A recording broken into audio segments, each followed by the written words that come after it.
How's it going, YouTube? I'm Landon, and I'm about to make the news a whole lot more interesting for you. But first, in my last video, I asked you guys, what celebrity would you want to trade places with? And this is what you all said. Today's common question of the day is, what superpowers do you want? So getting right into it, we're talking about 14-year-old Ryan Thompson. He is the only teenager in the world to suffer from CNS scleroderma, which is a disease inside of his brain. And it causes him to have seizures and also affects his speech. It developed after he fell off a playground at the age of 6 years old. He was rushed to the hospital where he was treated. Medics were left baffled by his condition. This condition is often diagnosed in people's legs, their arms, and only a handful of adults has had it in their brains. Medics originally thought that this thing could have been a tumor, but a diagnosis was finally made over 7 years later. Right now, Ryan is beginning to write his own medical history. Leading pediatric neurologist Rob Forth has spent 8 years in researching Ryan's condition. They believe that they are now starting to figure stuff out, and this is thanks to a vital research. Okay, so breaking news when pictures surfaced all over the internet of potential life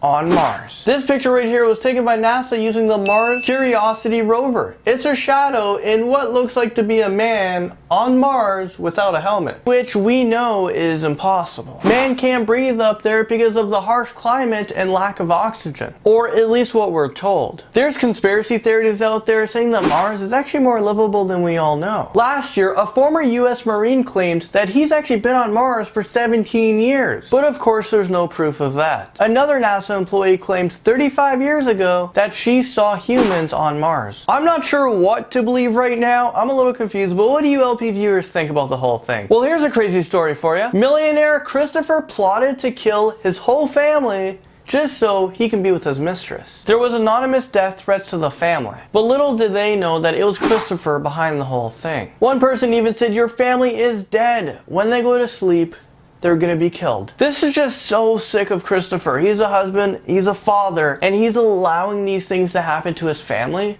Really? Christopher was a head of security for high-profile people, so he's used to protecting others. So why is he making death threats to his own family? I mean, aren't those the people you most protect in life? So police stepped in, they took it serious, and they put them in protective care. Well, 9 months has gone by, and the family is now dead. Clearly, the police didn't do a good job. The death threats had become reality. His wife was worth a fortune. I mean, she owned a $13 million jet to go along with a $1.8 million house. So that could have been one of the motives, and Christopher wanted to kill his wife. So Christopher was the main suspect in this case. He admitted to having an affair, but pleaded not guilty when it comes to these crimes. But of course, the court found him guilty of 3 counts of murder, and he was sentenced to life in prison with no chance of parole. Well, anyways, LP viewers, thank you so much for watching, and I'll see you guys in my next video.